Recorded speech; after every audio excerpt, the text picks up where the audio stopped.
Revenge has a way of finding people who thought the war was over. Furious 7 begins with Dominic Toretto and his crew finally tasting something close to normal life, but peace does not last in this world. A ghost from the last battle is already moving toward them, and this time the threat is not a gang or a corrupt kingpin. It is one man with military skill, relentless patience, and a personal reason to destroy everything they love. What follows is a chase across cities, mountains, and skylines where family is tested, old wounds reopen, and every road leads toward a goodbye none of them are ready for. The story opens by showing the aftermath of the last movie from a new angle.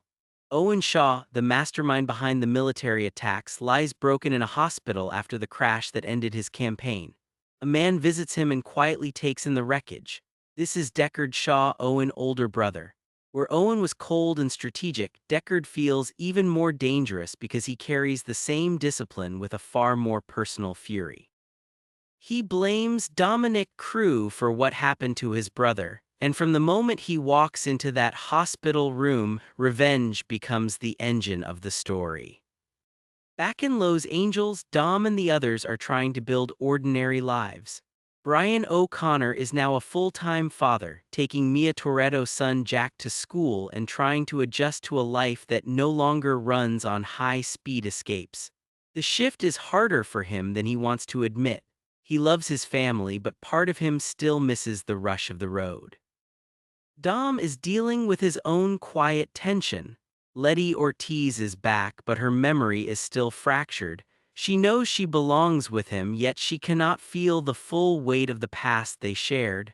She goes to race wars, hoping the old world might spark something real inside her. It helps, but not enough to fix everything. Then the past hits hard.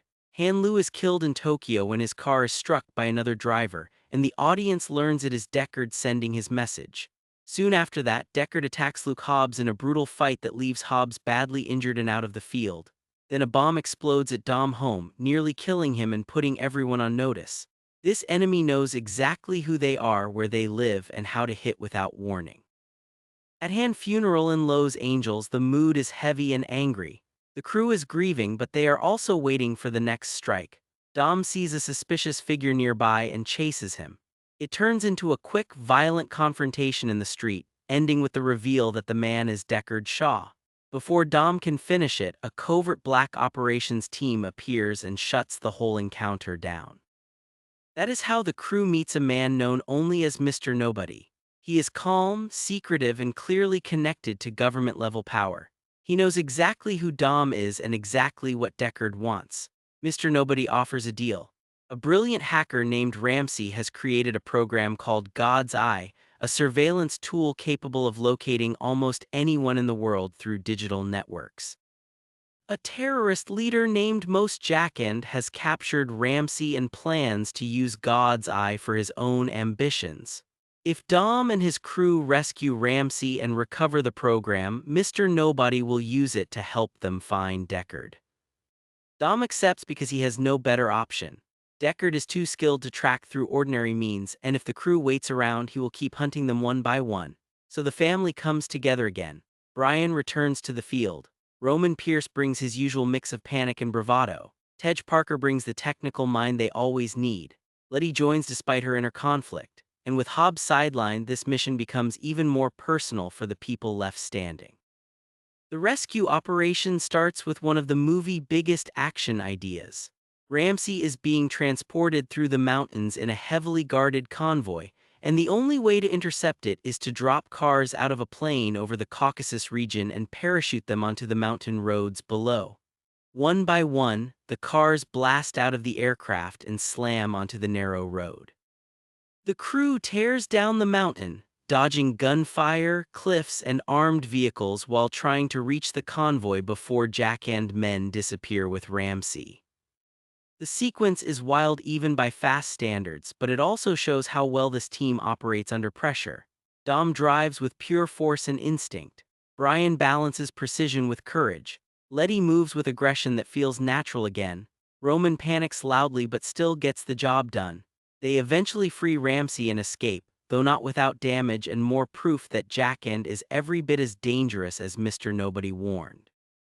Ramsey turns out to be far younger than some of them expected, but she is every bit as sharp as advertised. She explains that God's eye is more than a tracking program. In the wrong hands, it turns the whole connected world into a weapon. Jackand wants it for power, Deckard wants revenge, and now Dom Crew is standing in the middle of both threats at once. The next step is retrieving the actual device tied to God's Eye, which is hidden inside a luxury car owned by a wealthy prince in Abu Dhabi. This shifts the movie into heist mode again. The crew heads to the Middle East, dresses for elegance, and tries to move like they belong among people whose money changes the shape of rooms. Of course, subtlety only lasts so long. The Abu Dhabi mission turns into one of the most famous sequences in the series. Dom and Brian try to steal the car quietly, but everything unravels once guards close in. Instead of a clean escape, they end up launching the car through the glass walls of one skyscraper, flying across open air and crashing into another. It is outrageous, but it works because the movie fully commits to the insanity of the moment. They survive, recover the device, and barely get out before the whole situation collapses around them. Even as the action keeps escalating, the emotional story keeps moving too.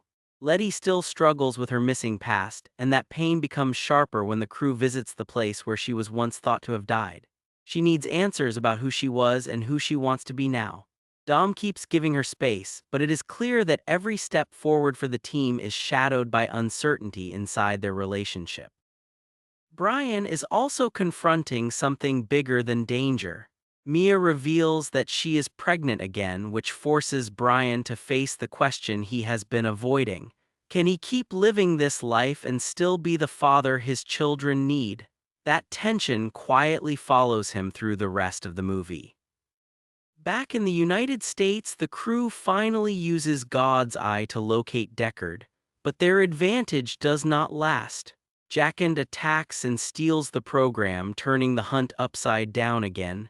Suddenly the enemy has the surveillance tool, the weapons, and the initiative. Deckard and Jackand do not fully trust each other, but for the moment their goals overlap. One wants power, the other wants Dom family dead. At this point, Dom realizes something important. They cannot outrun both enemies and they cannot hide from God's Eye. The only move left is to bring the fight home and force Deckard into a battle on Dom terms. So the crew returns to Los Angeles and prepares for war. Streets are mapped, cars are reinforced, traps are planned. Every person takes a role because they all know this could be the end if they fail. The Los Angeles battle erupts across highways, parking structures, and city streets. Jack and men swarm with weapons and drones. Cars crash through barriers. Roads become battlegrounds. Deckard keeps closing in like a machine that will not stop. Even with all the chaos, the movie keeps the action readable because every member of the team has a clear purpose. This is the family fighting for its future. Brian gets one of the most intense sections of the finale when he has to protect Ramsey and help recover control of God's Eye. The danger feels sharper here because the movie has spent time showing what his family means now. He is still capable of incredible action, but every move carries the question of whether this will finally be the time he pushes too far. Letty gets her own major turning point when she faces Deckard forces head-on and refuses to back down. By now, she is no longer just searching for her old identity. She is making choices in the present, and those choices prove that whatever parts of her memory are missing, her heart has found its way home. The climax narrows to Dom against Deckard. Dom knows that as long as Deckard stands, the threat to his family remains alive.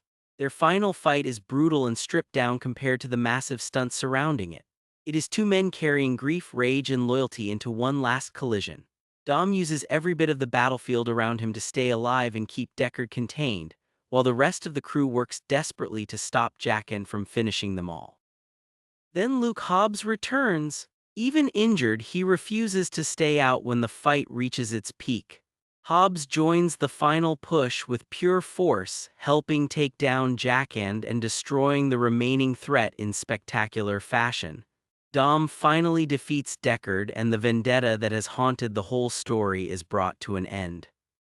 What follows is quieter and far more emotional than the chaos that came before. The family gathers on a beach. Brian is there with Mia and Jack, relaxed in a way he rarely gets to be. The others watch him with a shared understanding that his road may finally be changing.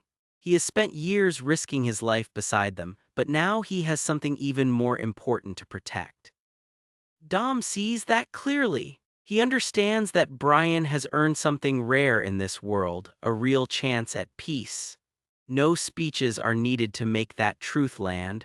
The crew knows what Brian means to them, and they know that sometimes love means letting someone step away from the fight. The ending becomes a tribute not only to the character, but to the bond the series built between him and Dom.